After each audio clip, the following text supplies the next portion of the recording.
अस्सलाम वालेकुम dear students. High school English grammar by Wren and Martin का book है।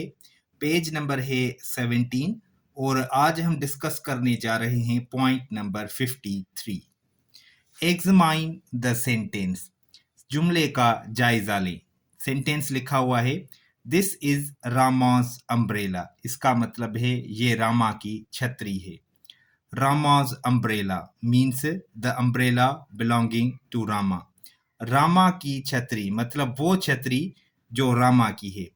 The form of the noun Rama is changed to Ramas to show ownership or possession। ये जो noun Rama है इसका form तब्दील किया गया है, इसकी सूरत तब्दील की गई है रामाज में। क्यों ऐसा किया गया है? ताकि मिल्कियत या कब्जा जाहिर हो।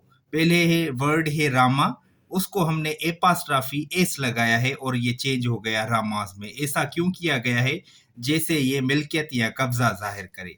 The noun Rama's is therefore said to be in the possessive और जेनिटिव केस। इसी तरह जो नाउन रामा है उसको हम पॉसेसिव या जेनिटिव केस कहते हैं। ठीक है, पॉइंट बहुत सिंपल है। The possessive answer the question whose.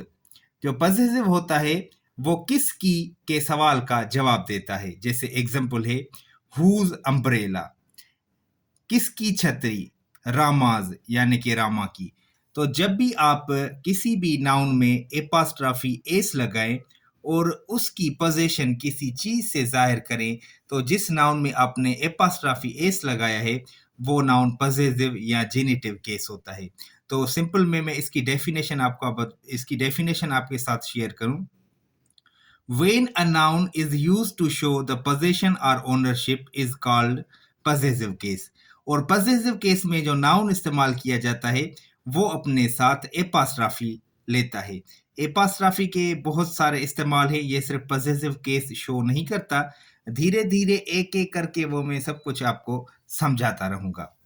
अब देखें, जो पॉसेसिव केस में नाउन है उसमें आपने एपास्ट्राफी लगाना है, ये उसकी निशानी है। पॉइंट नंबर है 54। ये पॉइंट भी बहुत ही इंपॉर्टेंट है। The possessive case does not always denote possession, it is used to denote authorship, origin, kind, etc. ये जो पॉसेसिव केस होता है ये हमेशा मिल्कियत जाहिर नहीं करता, ये तसनीफ यानी कि ऑथरशिप, माखिज और काइंड यानी कि किस्म वगैरह जाहिर करने के लिए भी इस्तेमाल होता है। अब देखें कैसे। शेक्सपियर्स प्लेज यानी कि the plays written by Shakespeare, Shakespeare के ड्रामे, इसका मतलब है शेक्सपियर के लिखे हुए ड्रामे। तो वो और भी कोई देख सकता है।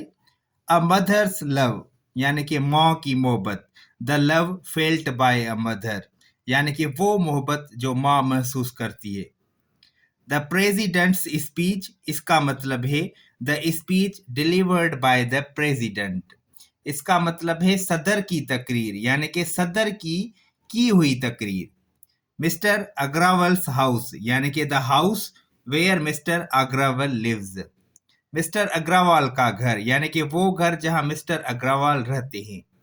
अशोक्स स्कूल यानी कि the school where Ashok goes, Ashok का स्कूल यानी कि वो स्कूल जहां अशोक जाता है। अ चिल्ड्रेन्स प्ले ग्राउंड, अब ये प्ले ग्राउंड उन बच्चों ने बनवाया तो नहीं, ये उनकी मिल्कियत तो नहीं है। अ प्ले ग्राउंड फॉर चिल्ड्रेन, बच्चों का खेल का मैदान यानी कि बच्चों के लिए खेल का मैदान। अ वीक्स हॉलीडे, इसका मतलब है a holiday which lasts a week, एक हफ्ते की छुट्टी यानी कि ऐसी छुट्टी जो एक हफ्ता जारी रहे। तो आपने देखा ये जो पॉसेसिव केस होता है ये हम किसी भी नाउन में एपास्ट्राफी एस लगा के बनाते हैं और ये हमेशा पोजीशन को शो नहीं करता, ये ऑथरशिप को शो करता है, ओरिजिन को शो करता है और काइंड को शो करता है, जैसा आपने देखा। अब ये जो एपास्ट्राफी होती है इसके मैं आपको इस्तेमाल समझाऊं। एपास्ट्राफी के 3 इस्तेमाल होते हैं। ठीक है, सबसे पहले याद रखें कितने होते हैं, 3 होते हैं। पहला तो हमने पढ़ा कि जब हम पॉसेसिव केस बनाते हैं तब इस्तेमाल करते हैं। दूसरा है कि कभी कभी हम एक लेटर या बहुत सारे लेटर्स को शॉर्ट करते हैं तब इस्तेमाल किया जाता है। जैसे हम लिखते हैं do not, DO space NOT, तो इसको हम शॉर्ट लिखते हैं डोंट, DON''T। तो कभी-कभी हम शॉर्ट फॉर्म बनाने के लिए भी जो है वो एपॉस्ट्रॉफी का इस्तेमाल करते हैं। और आपने एक पॉइंट पढ़ी थी कि जो लेटर होता है उसका प्लूरल बनाने के लिए भी एपॉस्ट्रॉफी एस इस्तेमाल होती है। जैसे मैं कहूँ ए तो मैं कहूँगा ए, अगर मैं कहूँ टू तो ए नहीं कहूँगा, टू एज, ए लिख के फिर एपॉस्ट्रॉफी एस लगाऊंगा। तो एपॉस्ट्रॉफी के 3 इस्तेमाल हैं। पहला इस्तेमाल है कि हम पॉसेसिव केस बनाने के लिए इस्तेमाल करते हैं। दूसरा केस है कि जो शॉर्ट फॉर्म होते हैं उनके लिए इस्तेमाल होता है। तीसरा जब लेटर्स का प्लूरल बनता है तब इस्तेमाल करते हैं।